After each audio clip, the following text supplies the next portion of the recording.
Hello दोस्तों, नमस्कार। Investor mindset इस चैनल पे आप सबका स्वागत है। फिलहाल ये चैनल स्टार्ट करने का मोटिव यही था कि कुछ हालांकि 5-6 महीने से बाज़ार में बहुत ज़्यादा हेल्दी गिरावट थी और इसमें मैंने ऑब्जर्व किया कि बहुत सारे रिटेल इन्वेस्टर्स अपने पैसे खोते जा रहे हैं और ये सारी इन्वेस्टमेंट की चीज़ें कहीं स्कूल कॉलेज में कहीं कहीं पे भी पढ़ाई या सिखाई नहीं जाती। और बहुत सारे लोग मार्केट में भी अभी ऐसे आ गए जो पैसे लेके कोई भी कोर्स चिपका देते हैं और वहाँ पे भी बहुत ज़्यादा फ्रॉड चल रहा है।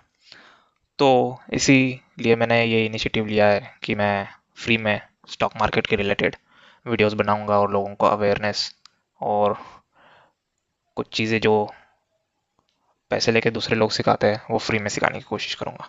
तो चलिए इसी के साथ इस वीडियो की शुरुआत कर देते हैं। हालांकि कुछ जैसे आपको पता ही है कि कुछ दिनों से हमारा इंडियन मार्केट बहुत ही ज़्यादा गिरते जा रहा है। ना कि इंडियन लेकिन पूरी दुनिया भर के बाजार की गिरावट का सामना कर रहे हैं और इसका सारा श्रेय जाता है सिर्फ एक ही इंसान को, वो है मिस्टर डोनाल्ड ट्रंप और कोई नहीं।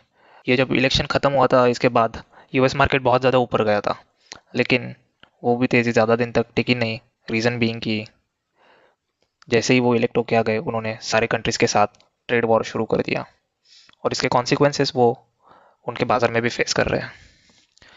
और ये सारी इकोनॉमिक स्लो डाउन की रीजंस है जिसकी वजह से यूएस मार्केट में भी या पूरे दुनिया भर के बाजार में भी यही फेयर देखा जा रहा है और सारे इन्वेस्टर्स अपने पैसे निकाल रहे हैं। अगर हम खास करके इंडियन मार्केट की बात करें तो इंडियन मार्केट का ऐसा है कि पहले तो हमारा जो हर दिन हर रोज जो रुपये की गिरावट हो रही है वो बहुत ही ब्रूटल है। एंड सेकंड थिंग, जो ट्रम्प बोल रहे हैं कि सबसे ज़्यादा टैरिफ जो है इंडिया लगाता है यूएस पे, तो वो रेसिप्रोकल टैरिफ्स लगाएंगे। तो इसकी वजह से हमारा इंडियन मार्केट बहुत ज़्यादा डर है। तो ये जब सारी चीज़ें चली रही है तो आपके दिमाग में ये भी सवाल आता होगा कि ये गिरावट कब रुकेगी। जो पिछले 6 महीनों से चल रही है, क्या इसका कोई एंड भी है या नहीं, या सिर्फ ये ऐसे ही गिरते चला जाएगा। तो इसके लिए मैं आपको सिंपल सी एक बात बताना चाहूँगा।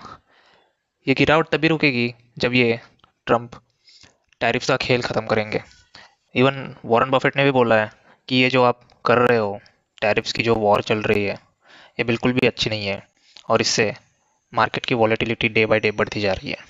और ये जो यूएस का जो एग्रेसिव स्टैंस है, इसकी वजह से दुनिया भर के सारे देश अब यूएस के खिलाफ आवाज़ उठा रहे हैं।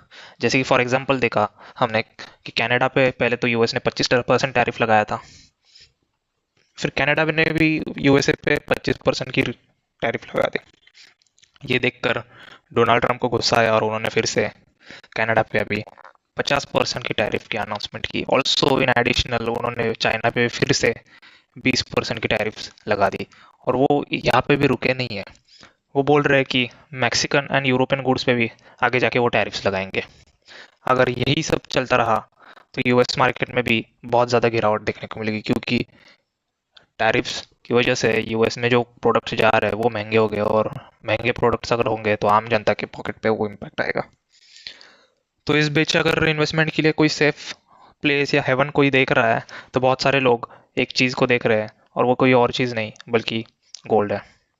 हालांकि मैं कोई बाइंग करने का या कोई सेल करने का कोई रिकमेंडेशन नहीं दे रहा। ये बाय सेल करने का जो डिसीजन है वो आपकी इंडिविजुअल के बेसिस पे ही हो सकता है। आपको फिर भी कोई बाय करना है या कोई चीज़ सेल करनी है तो आप आपके फाइनेंशियल एडवाइज़र से एक बार कंसल्ट कर लेना और उस हिसाब से आप ले लेना। लेकिन बहुत जो दुनिया भर के जो सारे बड़े बड़े इन्वेस्टर्स हैं वो जो है वो गोल्ड को अभी एक शेल्टर की तरह देख रहे हैं, क्योंकि मार्केट में बहुत ज़्यादा वॉलेटिलिटी है और वो ज़्यादा से ज़्यादा गोल्ड या फिर गोल्ड। और हम गोल्ड की पिछले साल के या फिर ये क्वार्टर के रिटर्न्स देखेंगे तो वो भी बहुत अच्छा डिसेंट और अट्रैक्टिव है। जैसे कि हम देखते हैं 2024 में गोल्ड ने 27% के रिटर्न्स दे दिया है और 2025 अभी चालू होके एक क्वार्टर ख़त्म भी नहीं हुआ है। हालांकि हम पहले क्वार्टर के तीसरे महीने में है, इसके बाद एक क्वार्टर एंड होगा, लेकिन अभी तक हम देखेंगे तो गोल्ड ने 14% ऑलरेडी रिटर्न्स दे दिया है। तो बहुत सारे बड़े बड़े इन्वेस्टर्स गोल्ड को as an investment option choose कर रहे हैं। तो यही एक सेफेस्ट प्लेस है फॉर इन्वेस्टमेंट, ऐसे उनका राय बन चुका है, ताकि वो मार्केट वॉलेटिलिटी से बचे रहे। गोल्ड की प्राइस भी ऊपर नीचे होती है, लेकिन इतनी नहीं जितने की मार्केट में होती है। तो अगर आप गोल्ड में इन्वेस्ट कैसे करें, ये गोल्ड ईटीएफ है क्या, अगर इस पे कोई जानकारी का वीडियो चाहते हैं तो कमेंट सेक्शन में यस करके लिख देना, और मैं इसके ऊपर एक वीडियो लेकर आऊँगा। आज के लिए इतना ही, मिलते हैं हम नेक्स्ट वीडियो में। तब तक के लिए बाय बाय, टेक केयर।